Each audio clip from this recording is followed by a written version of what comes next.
Thank you, Chairman. And I just kind of want to point out some interesting things that's going on. The senator from New Hampshire was complaining about a contract that was awarded by the Biden administration, and somehow you're tying it to the Trump administration for Tesla. I don't actually know how those work. I mean, you know as good as I do, that was a contract that was given by the Biden administration, or that was looking to be given by the administration, not the Trump administration, and somehow that's a conflict of interest. And then when we start talking about that, you're concerned about Mark and Jeff and Elon, it wasn't too long ago, you guys were happy to take all their money. It's just the party that's supposed to be inclusion. Now all of a sudden, if you don't agree with this, you're the enemy. And I'll use my friend Sean, for example. He was brave enough to speak and spoke his mind on some things that maybe all of us didn't agree at the Republican convention. And for the first time in decades, he was not invited to speak at the Democrat National Convention. Why? Because he had a different opinion about where the Democrat woke movement has went. What happened to the conclusion? Yet what we do is we spend all of our time complaining and making reckless accusations about something that's absolutely false. And when you guys don't want to hear it, you guys just accuse everybody else of being a criminal and for some reason being compromised.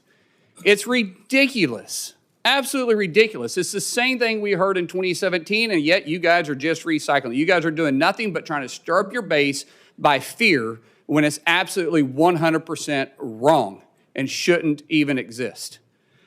Now, with my rant over, I'd like to turn back to Lori and ask you a question. You know, you're very uniquely positioned. I made that clearer when I was introducing you. Coming from a very blue state and being a Republican, that's very heavily union, and you've been backed by the union.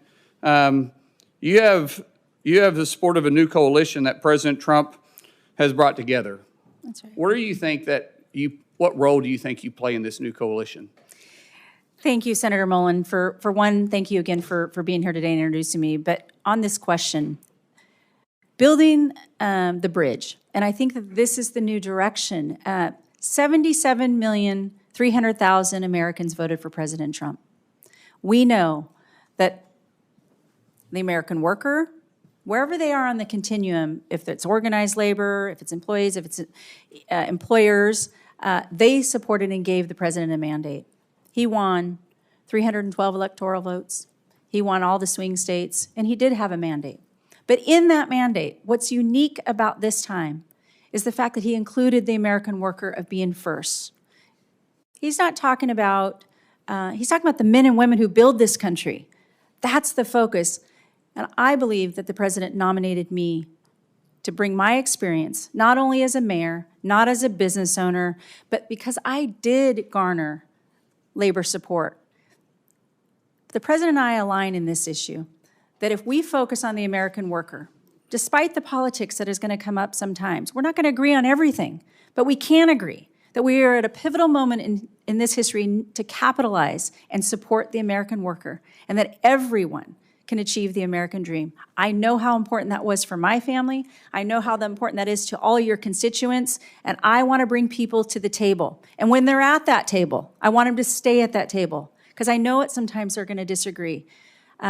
But it is not to put the thumb on the scale. It is not to weigh in and support on each side. It's to keep them at that table till they determine that they can solve the issues, just like you and Sean O'Brien. This is important to the president. It's important to me. He asked me to be an extension on his team, a formidable team, where we won't forget that. And I won't forget that. I'll work hard every day to be the leader that this country deserves at the Department of Labor to carry on that message for the president. One of President Trump's main focus was bringing jobs back through manufacturing. In fact, the American First Agenda was all about protecting the American workers. How do you plan on working uniquely with both sides to bring manufacturing back to the United States?